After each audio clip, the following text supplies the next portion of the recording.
సాహితీ మిత్రులకు నమస్కారం.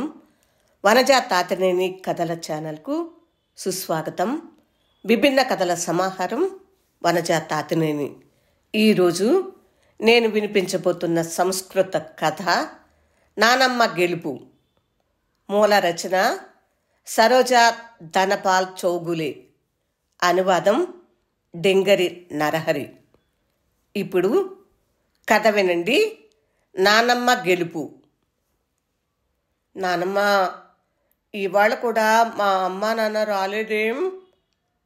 పొద్దున్నే ఇంటి పనులు పూర్తి చేసుకోవాలనే తొందరలో ఉన్న నానమ్మ వెనుకనే తిరుగుతూ ఈ మాట అనిల్ 20 సార్లైనా అడిగి ఉంటాడు.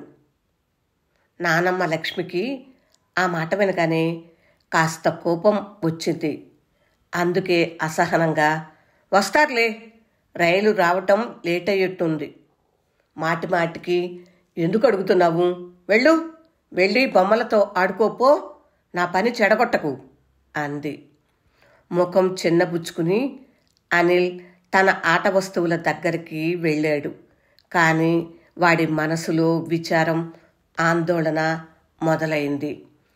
ఎప్పుడు ప్రేమతో మాట్లాడి అడిగిందల్లా తినడానికి ఇస్తూ, కథలు చెబుతూ, పద్యాలు నేర్పుతూ, పాటలు పాడి నిద్రపుచ్చుతూ ఉండే నానమ్మ నాన్న రాసిన ఉత్తరం చదివినప్పటి నుండి ఇలా అయిందేం అని ఆలోచించాడు.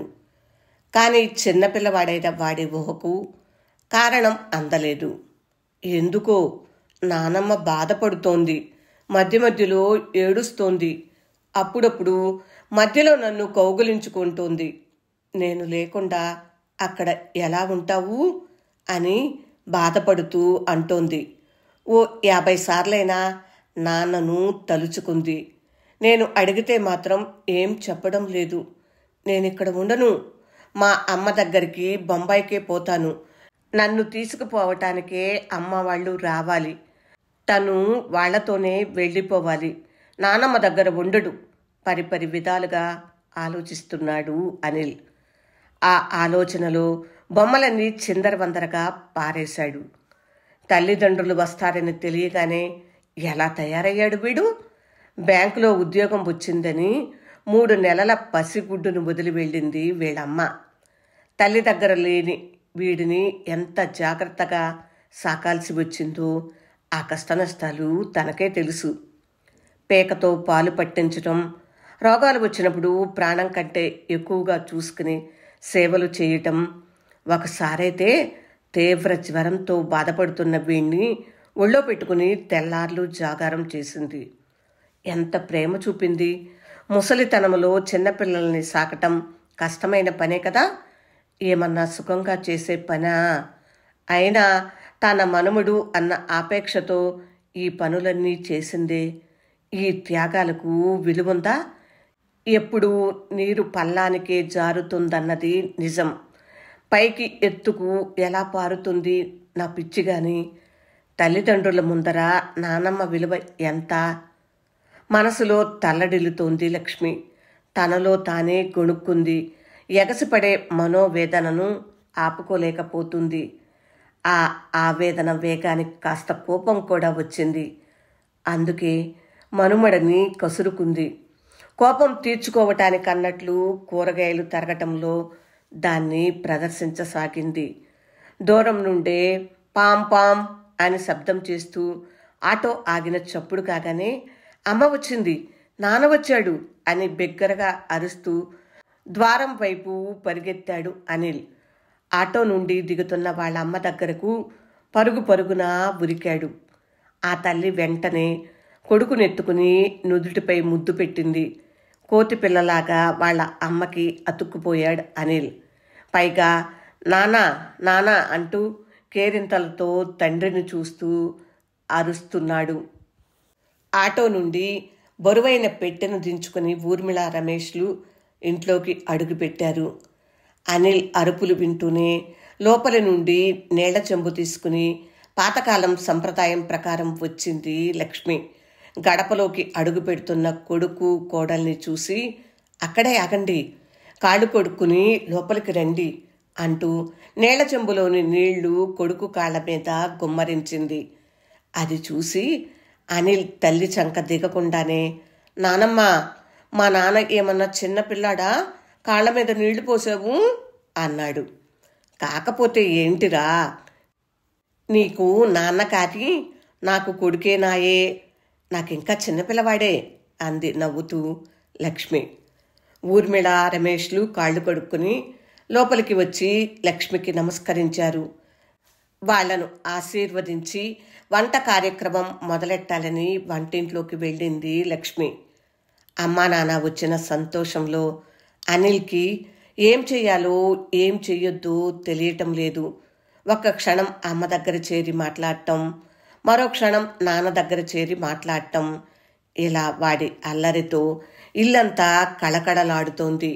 ఊర్మిళ కూడా తన కొడుకును ఒక్క క్షణం కూడా వదిలి ఉండలేకపోతుంది.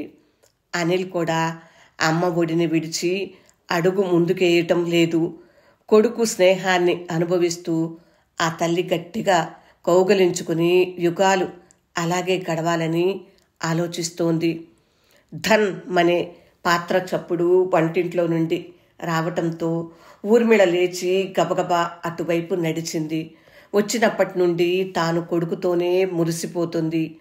ఇది మంచిది కాదనుకుని సిగ్గుపడింది కూడా. అందుకే వినయంగా, అత్తయ్య, ఏదో పాత్ర పడ్డ శబ్దమయ్యింది, కాలు మీద పడలేదు కదా అంటూ ఆతృత కనపరుస్తూ అడిగింది.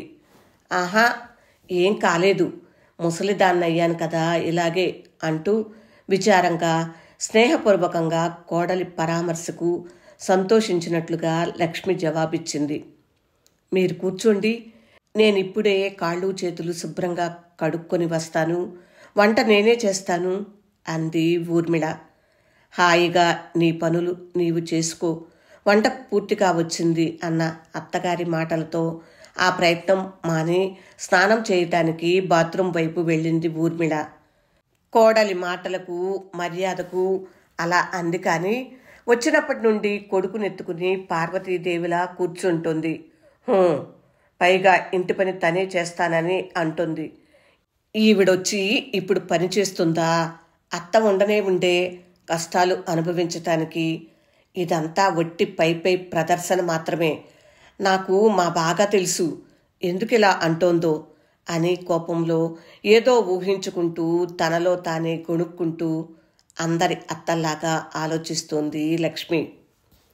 అప్పుడే శుభ్రంగా స్నానం చేసి నీటుగా తయారై వచ్చి తల్లి దగ్గర కూర్చున్నాడు రమేష్. ప్రేమగా తల్లి చేతిని తన చేతిలోకి తీసుకుని మృదువుగా స్పృశిస్తూ అడిగాడు. అమ్మా, ఎలా ఉన్నావు? అనిల్ నిన్ను బాగా కష్టపెడుతున్నాడనుకుంటా. కొడుకు సాన్నిహిత్యంతో ఆర్ద్రమైన మనసుతో లక్ష్మి ఇప్పుడే నా కొడుకు తొడపై తలపెట్టుకుని శాంతిని అనుభవిస్తాను అనుకుని కొడుకును కోరాలనుకుంది. అరే రమేష్, నీవు నా దగ్గర ఉండకున్నా నా మనుమడినైనా నా నుండి దూరం చేయుకురా, ఈ ముసలిదాన్ని ఏకాకిగా ఉంచొద్దు అని గట్టిగా అడగాలనే అనుకుంది. నాలుక చివరిదాకా రాబోయిన మాటలను నోటిలోనే అణచేసుకుని మౌనంగా ఉండిపోయింది. తల్లి మౌనాన్ని చూసి రమేష్, ఏమైందమ్మా, ఎందుకు మౌనంగా విచారంగా ఉన్నావు అన్నాడు. అబ్బే, ఏం లేదు, నాకేం విచారం, క్షణకాలం నీ చిన్నప్పటి జ్ఞాపకాల్లో పడ్డాను అంతే. చిన్నప్పుడు నువ్వు ఇలాగే నా దగ్గర కూర్చుని మీ టీచర్ల సంగతి, స్నేహితుల సంగతి చెప్తుండేవాడివి. నాకెంత ఆనందంగా ఉండేదో భావోద్వేగంతో అంది లక్ష్మి. కొడుకు బాల్యాన్ని సంపూర్ణంగా రుచి చూసిందావిడ. అందుకే ఆ మాటలు మనస్ఫూర్తిగా మాట్లాడినవే. తనకు అనిల్ గుర్చిన మధుర స్మృతులు లేనేలేవు. వాడిని కనటం మాత్రమే తన వంతయింది. ఈ బ్యాంకు ఉద్యోగం కొడుక్కి తన మధ్య విషసర్పంలా తయారైంది. తన భుజాల మీద వాడు పడుకోవటం కానీ, వాడికి ఏం కావాలో అది తినిపించటం కానీ, లాలిపాటలు పాడటం కానీ, గట్టిగా గుండెలకు హత్తుకుని పడుకోవటం కానీ, వాడికి చేయూతనిచ్చి తప్పటడుగుల కాలంలో నడిపించటం కానీ ఏది? అత్తగారు మాత్రం కొడుకే కాక మనవడి పోషణలో 2 సార్లు ఆ ఆనందం అనుభవించగలిగింది. అందుకే ఎట్టి పరిస్థితుల్లోనూ అనిల్ని దూరంగా ఉంచకుండా తన దగ్గరే ఉంచుకోవాలి. స్నానాల గది నుండి వచ్చి చీర కట్టుకుంటూ తల్లి కొడుకుల మాటలు విన్న ఊర్మిళ అనుకుంది. ఇంటి పనంతా అత్తగారి నుండి అందుకుని తనే చేసింది ఊర్మిళ. రమేష్ కూడా, అమ్మా, ఎన్నాళ్ళు చేసి చేసి నువ్వు అలసిపోయావు, హాయిగా విశ్రాంతి తీసుకో, అన్ని పనులు ఊర్మిళే చూసుకుంటుంది అన్నాడు. కొడుకు మాటలకు ఎంతో సంతృప్తి చెందింది లక్ష్మి. అక్కడే అమ్మానాన్నలు తెచ్చిన బొమ్మలతో ఆటల్లో మునిగిపోయాడు అనిల్. ఆడుకుంటున్న కొడుకు దగ్గరకు వచ్చి రమేష్ రైలు, బస్సు బొమ్మలకు ఎలా కీ ఇవ్వాలో చూపిస్తూ వాటి నడకను చూపెడుతున్నాడు. కొడుకు ఆనందంలో పాలు పంచుకుంటూ పొంగిపోతున్నాడు. ఆ దృశ్యం చూసిన లక్ష్మి, ఇలాంటి పెద్ద పెద్ద బొమ్మలు తనెక్కడ నుండి తేగలదు, అన్నన్ని మిఠాయిలు ఎలా తెచ్చివ్వగలదు, తన దగ్గరేముంది, ఆయన సంపాదించిన ఈ పాత ఇల్లు, కొడుకు పంపే కొద్దిపాటి డబ్బు, ఇంటి ముందున్న చెట్టు, ఇదే తన ఆస్తి. వీటన్నింటినీ మించిన ప్రేమ ఉంది. దానికి విలువ లేదా? ఎంత ప్రేమగా సాకింది వాడిని, లాలించి తినిపించి చేతుల్లో ఉయ్యాల ఊపి కళ్ళతో హారతి పట్టి ఎంత గారాబంగా పెంచింది. కానీ ఏం లాభం? వాడిని ప్రలోభ పెట్టగలిగేంత డబ్బు తన దగ్గర లేదు. కోడలు ఉద్యోగం చేసుకుంటానంటే వేలడంత పిల్లవాడిని చేరదీసి ఆప్యాయంగా పెంచింది. కానీ వీడు తల్లిదండ్రులను చూడగానే ఎలా అతుక్కుపోయాడు. అవును, పిల్లలకు వాళ్ళ తల్లిదండ్రులంటేనే ఎక్కువ ప్రేమ. దాంట్లో తాను ఆశ్చర్యపడాల్సిందేం లేదు. అనేక విధాలుగా ఆలోచిస్తూనే తనను తాను సమాధానపరుచుకో చూసింది. భోజనానికి రమ్మని ఊర్మిళ పిలవటంతో అంతా భోజనాలు చేశారు. అనిల్ వాళ్ళమ్మ తొడ మీద తల, నాన్న తొడల మీద కాళ్ళు చాపి పడుకున్నాడు. వాడిలో వాడు ఏదో మాట్లాడుకుంటూ మెల్లగా కళ్ళు మూతలు వేస్తున్నాడు. క్షణకాలం నానమ్మా నానమ్మా అంటూ ఏదో మాట్లాడుకుంటూనే తల్లి ఒడిలో నిద్రపోయాడు. 2 రోజులు బంధువుల రాకతో, వాళ్లతో ముచ్చట్లతో కాలం హాయిగా గడిచింది.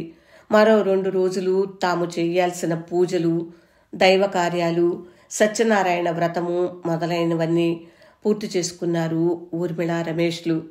ఇక తిరిగి వెళ్లాల్సిన రోజులు దగ్గర పడ్డాయి. ఆ సందర్భంలో రమేష్ వాళ్ళ అమ్మతో, అమ్మా, అనిల్ను మేము తీసుకెళ్దామనుకుంటున్నాము అన్నాడు. దేనికైతే తాను సిద్ధంగా లేదో అదే విషయం తన ముందుకు వచ్చింది. అయినా ఓర్పుతో లక్ష్మి, ఏం తొందర, ఇంకో ఏడాది ఇక్కడ నా దగ్గరే ఉండనియండి అంది. నిజమే, తొందరేం లేదు, కానీ వాడికి 3 ఏళ్లు నిండాయి.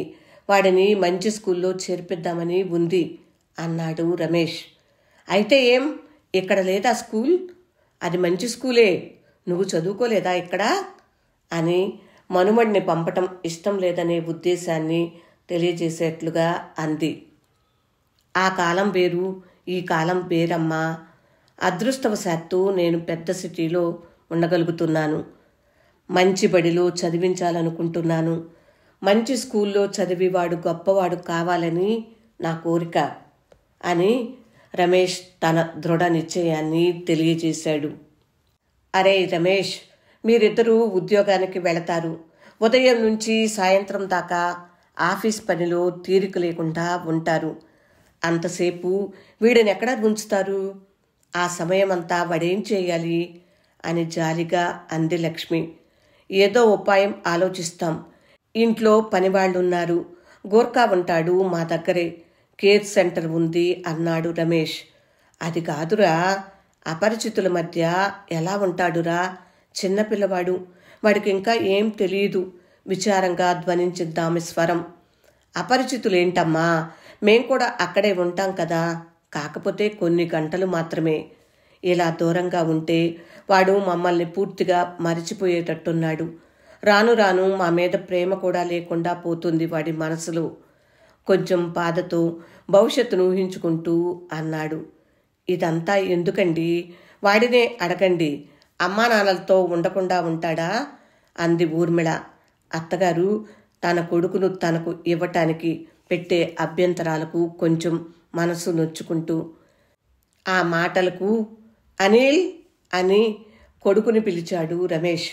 ఏంటి నానా అంటూ పరిగెత్తుకొచ్చిన కొడుకుతో, ఎరా మాతో వస్తావా అని అడిగాడు. ఓ అంటూ అమ్మ ఒడిలో తలపెట్టి అటూ ఇటూ తిప్పుతూ చెప్పాడు అనిల్ అమాయకంగా. ఎరా నన్ను వదిలిపెట్టి ఉంటావా? నేను లేకుండా అక్కడ ఉండగలవా? మనవడిని అడిగింది లక్ష్మి.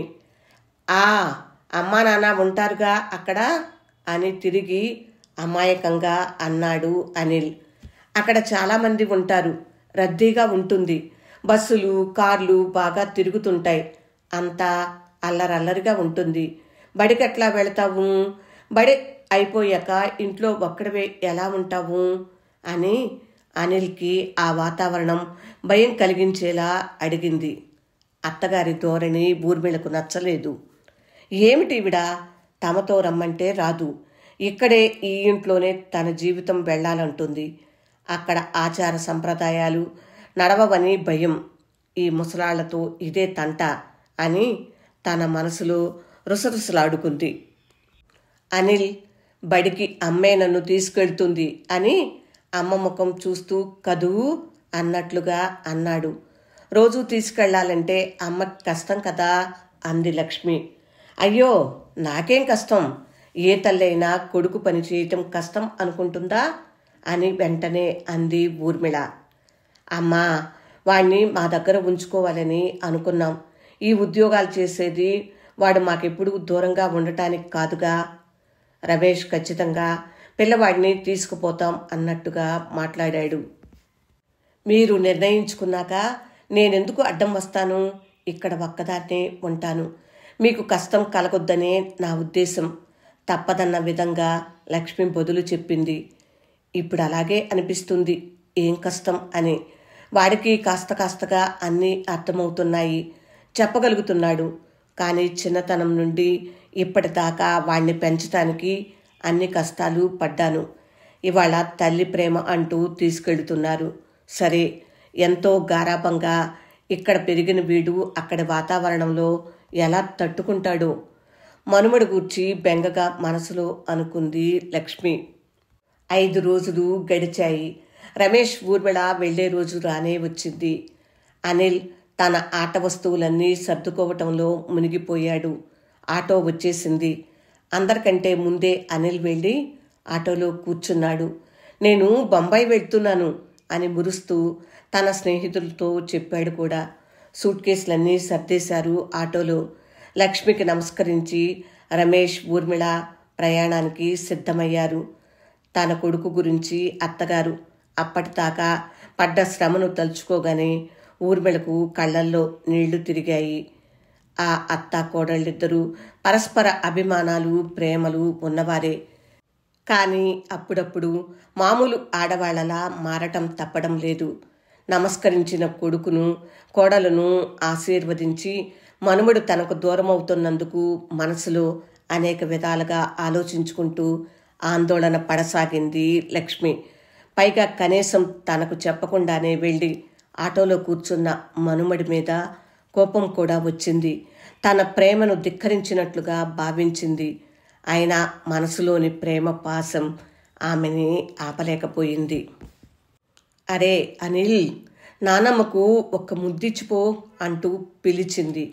ఆ పిలుపులో ఏం మహత్యం ఉందో, ఏం మాధుర్యం ఉందో కానీ అనిల్ వెంటనే ఆటోల నుండి దిగి పరిగెత్తుకుంటూ వచ్చి నానమ్మ చేతుల్లో వాలాడు.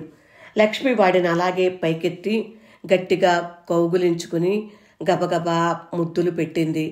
ఆమె కళ్ళు ధారాపాతంగా వర్షించసాగాయి. ఏరా అనిల్, ఈ నానమ్మను విడిచిపెట్టి పోతున్నావా అంది. నానమ్మ మాటలు కన్నీళ్లు ఏం చమత్కారం చేశాయో తెలియదు. తన బుల్లి చేతులతో ఆమె కన్నీళ్లు తుడుస్తూ నానమ్మ నానమ్మ, ఏడవకు, నేను వెళుతున్నానని ఏడుస్తున్నావా? ఏడవకు, నేనేం వెళ్ళను, ఇక్కడే ఉంటాను అన్నాడు. వద్దు వద్దు, అమ్మా నాన్న కోప్పడతారు, వాళ్ళ మనసు కష్టపెట్టొద్దు, వాళ్లతోనే వెళ్ళు. మనుమడి మాటలకు సంతోషం కలిగిన పైకి మాత్రం అలా అంది లక్ష్మి. ఆమె చేతుల్లో నుండి అనిల్ని తీసుకుని ఊర్మిళ, అనిల్, ఇక్కడెందుకు ఉండటం? అక్కడ నీకు బోల్డు ఆటబొమ్మలు కొనిస్తాను, మిఠాయిలు తెస్తాను, రైలు, కారు, బస్సుల్లో అన్ని ఊళ్ళు తిరగొచ్చు అంది. కానీ ఏడుస్తున్న నానమ్మను వదిలి అనిల్ పోలేకపోతున్నాడు. ఎంతో బుచ్చగించగా సరేనన్నవాడు అమాయకంగా, మిఠాయిలిస్తావు, బొమ్మలిస్తావు, కానీ సాయంత్రం శుభం కరోతి అనే శ్లోకం ఎవరు చెప్తారు? నీకు రాదుగా. కథలు ఎవరు చెప్తారు? నాతో కలిసి ఎవరు ఆడుకుంటారు? తొడల మీద పడుకోబెట్టుకుని జోలపాట ఎవరు పాడతారు? నన్నింటికెవరు తీసుకొస్తారు అంటూ అవన్నీ నానమ్మ అయితేనే చేయగలుగుతుందన్నట్టు మాట్లాడాడు. రానని మొరాయించాడు. మారం చేయటం మొదలెట్టాడు. హఠాత్తుగా జరిగిన ఈ పరిణామం చూసి ఊర్మిళ కొడుకు వేసిన ప్రశ్నలు మనసులో మెదలటంతో, నిజమే, వాడడిగినవన్నీ ప్రేమతో తాను చేయగలదా? తనకంత తీరికుందా? బతుకు తెరువు కోసం బ్యాంకు ఉద్యోగం చేయక తప్పదు. ఒక్కోసారి లెక్కలు తేలక రాత్రి 9, 9:30 కూడా అవుతుంది. తనకన్నా వాడి నానమ్మే అవన్నీ చేయగలదు. ఏం చేయటం? వాడిని బలవంతంగా తీసుకెళ్ళి ఒంటరి వాడిని చేసి బాధించటమా? వాడి సుఖం చూడటమా? వాడికి ఇంకా కొంత ఊహ వచ్చేదాకా అత్తగారి దగ్గర పెరగటమే ధర్మం అనుకుంది ఊర్మిళ. రైలు బయలుదేరే సమయం దగ్గర పడుతోంది. కొడుకును వదిలి వెళ్ళటానికి మనసు రావటం లేదు ఊర్మిళకి. అయినా కృష్ణుడు క్షేమాన్ని కోరిన దేవకి ఆనాడు తను కారాగారంలో మగ్గుతూనే యశోదకు అప్పగించినట్లు కొడుకును వదిలి వెళ్లే బాధను లోపలే దిగమింగి ఉద్యోగమనే కారాగారానికి వెళ్ళటానికి నిశ్చయించుకుంది. ఆటో ముందుకు కదిలింది భారంగా. ఊర్మిళ, రమేష్లు వీడ్కోలు చెబుతూ చేతులు ఊపారు. నానమ్మ చంకనెక్కిన అనిల్ సంతోషంగా చేతులూపుతూ అమ్మా నాన్నలకు వీడ్కోలు చెప్పాడు. వెళ్ళనని మొరాయించి మనుమడు తన దగ్గరే ఉంటానన్నందుకు పొంగిపోతూ ఆనందాశ్రువులు రాల్చింది లక్ష్మి. వాడైనా తన మనసును అర్థం చేసుకున్నాడని ఉప్పొంగిపోయింది వాణ్ణి గుండెలకు హత్తుకుంటూ. నానమ్మ గెలుపు కథ విన్నారు కదా. మూల రచన సరోజా ధన్పాల్ చౌగులే. తెలుగు అనువాదం డింగరి నరహరి.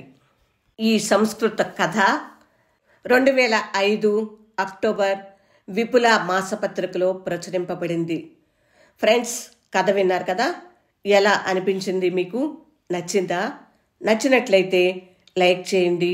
ఇంకా మీ బంధువులకు, స్నేహితులకు షేర్ చేయండి.